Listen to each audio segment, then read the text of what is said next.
O julgamento de Deus quando Cristo retornar. Mensagem de Martinho Lutero. Segundo aos Tessalonicenses, capítulo 1, versículos 3 a 10. Paulo e Silvano e Timóteo, a igreja dos Tessalonicenses, em Deus nosso Pai e no Senhor Jesus Cristo. Graça e paz a vós da parte de Deus nosso Pai e da do Senhor Jesus Cristo. Sempre devemos, irmãos, dar graças a Deus por vós, como é justo, porque a vossa fé cresce muitíssimo e o amor de cada um de vós aumenta de uns para com os outros, de maneira que nós mesmos nos gloriamos de vós nas igrejas de Deus por causa da vossa paciência e fé e em todas as vossas perseguições e aflições que suportais, prova clara do justo juízo de Deus, para que sejais havidos por dignos do reino de Deus, pelo qual também padeceis, se de fato é justo diante de Deus que deem paga tribulação aos que vos atribulam. E a vós, que sois atribulados, descanso conosco, quando se manifestar o Senhor Jesus desde o céu com os anjos de seu poder, com labareda de fogo, tomando vingança dos que não conhecem a Deus e dos que não obedecem ao Evangelho de nosso Senhor Jesus Cristo, os quais, por castigo, padecerão eterna perdição, longe da face do Senhor e da glória do seu poder, quando vier para ser glorificado nos seus santos e para se fazer admirável naquele dia em todos os que creem, porquanto nosso testemunho foi crido entre vós. O julgamento de Deus quando Cristo voltar. Primeiro, Paulo tem palavras de louvor para a igreja em Tessalônica. Em vista de sua fé e seu amor, era um dos primeiros. Pacientemente permaneceu firme e até aumentou sob cruzes de aflição. A intenção do apóstolo, ao elogiar essas pessoas, é incitar a perseverança. Ele os apresentaria aos outros como um exemplo, uma ilustração dos frutos resultantes quando o Evangelho é pregado e recebido. Ele também aponta em que consiste a edificação e o sucesso da verdadeira Igreja de Cristo. Ele então os consola por seus pacientes sofrimentos, mencionando a gloriosa vinda de Cristo, o Senhor, que significará sua redenção final, a recompensa de paz e alegria por suas tribulações e a ira eterna sobre seus perseguidores. Esta consolação Paulo extrai de seus sofrimentos e do justo julgamento de Deus, pelo qual ele deixa claro por que Deus permite que eles sofram aqui na terra, qual é o seu propósito nisso. Olhando para a comunidade cristã com os olhos da razão e da reflexão humana, não há mais miseráveis, atormentados, perseguidos e infelizes na terra do que aqueles que confessam e se gloriam em Cristo crucificado. No mundo, eles são continuamente perseguidos, atormentados e assaltados pelo demônio com todo tipo de miséria, infortúnio, angústia e morte. Mesmo para suas próprias percepções, parece que eles certamente foram esquecidos e abandonados por Deus aos olhos da humanidade, pois Ele permite que eles permaneçam prostrados sob o peso da cruz, enquanto outros no mundo, particularmente seus perseguidores, vivem no gozo da honra e da fortuna, da felicidade, poder e riquezas, contudo se movendo para a realização de seus desejos. As Escrituras frequentemente deploram esta condição de coisas, especialmente os Salmos, e Paulo, em 1 Coríntios 15:19, confessa: se esperamos em Cristo apenas nesta vida, somos os mais miseráveis de todos os homens. Sofrimentos cristãos levam à felicidade. Agora, certamente esse estado de coisas não pode continuar sem fim. Não pode ser a intenção de Deus permitir que os cristãos sofram continuamente enquanto vivem morram por causa disso e permaneçam mortos. Seria incompatível com sua verdade e honra eternas e divinas manifestas em sua palavra. Pois ali ele declara que será o Deus dos piedosos, daqueles que o temem e confiam nele, e dá a eles promessas indizíveis. Necessariamente, então, ele planejou um estado futuro para os cristãos e para os não cristãos, em ambos os casos diferente do que eles conhecem na Terra.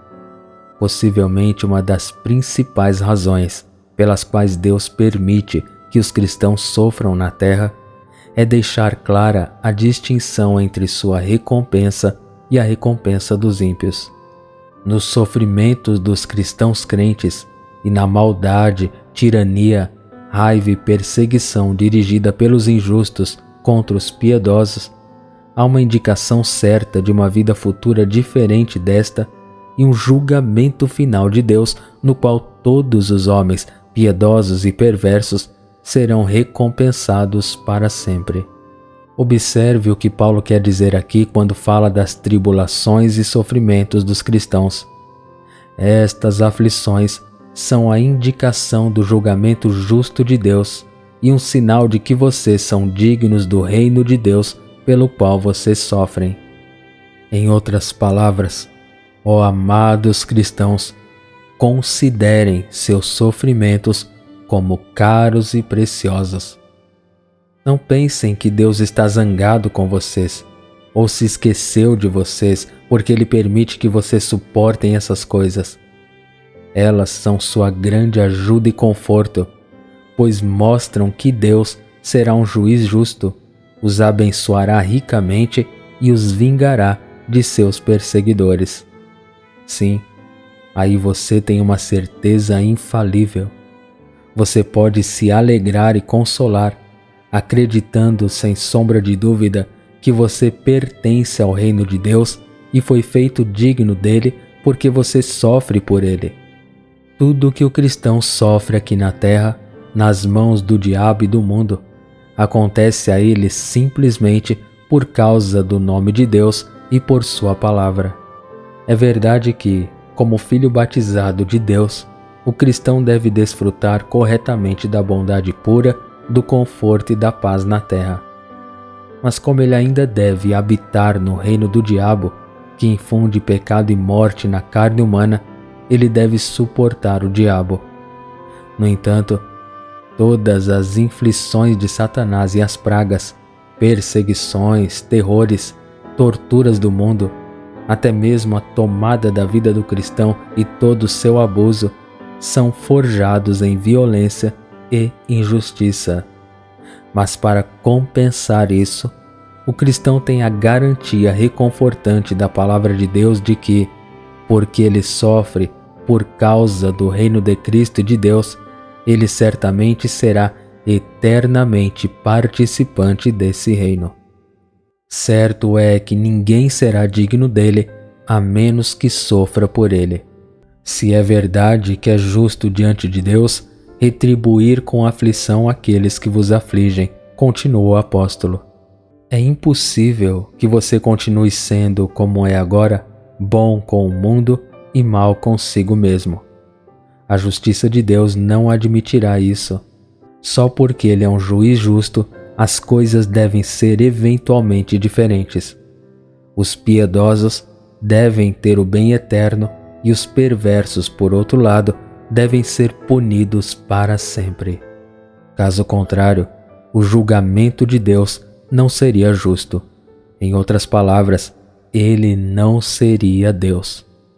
Agora, uma vez que esta é uma proposição impossível, uma vez que a justiça e a verdade de Deus são imutáveis, em sua capacidade de juiz, Ele deve forçosamente, no devido tempo, vir do céu, quando Ele tiver reunido seus cristãos e vingá-los de seus inimigos, recompensá-los de acordo com seus méritos e conferir descanso eterno e paz a seus seguidores pelos sofrimentos temporais que eles suportaram aqui. Deus não esquece seus filhos. Os cristãos certamente devem esperar isso e se confortar na confiança de que Deus não permitirá que os erros contra seu povo continuem impunes e não vingados. Poderíamos pensar que ele havia esquecido se julgássemos pelos fatos de que o piedoso Abel foi vergonhosamente assassinado por seu irmão, que os profetas e mártires de Deus, João Batista, Jeremias, Paulo e outros, sofreram a morte nas mãos de cães de caça como Herodes, Neros e outros tiranos desavergonhados e sanguinários desse tipo, e isso quando Deus, mesmo nesta vida, deu um testemunho glorioso de que eles eram seus filhos amados.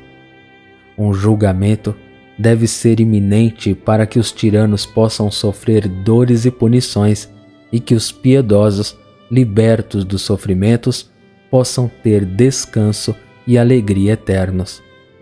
Que todo mundo saiba que Deus não esquece, mesmo após a morte.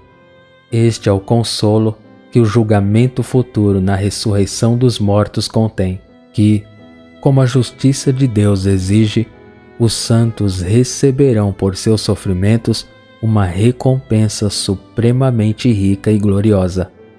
Paulo parece apresentar como a principal razão pela qual Deus deve punir o mundo com dor eterna o fato de que o mundo infligiu tribulações aos cristãos.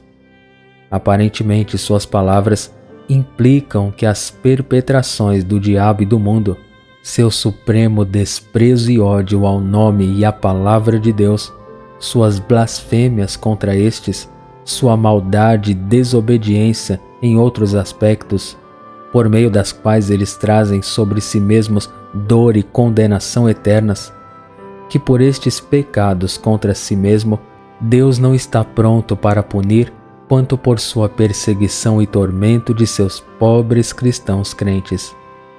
Esta verdade é indicada onde lemos que Cristo nos últimos dias dirá: apartai-vos de mim, malditos, para o fogo eterno, preparado para o diabo e seus anjos.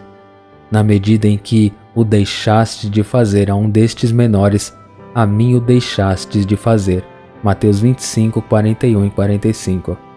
As observações posteriores de Paulo, relativas à maneira do julgamento por vir e ao doloroso castigo dos ímpios, são suficientemente claras como apresentadas e também são explicadas no sermão sobre o texto do Evangelho.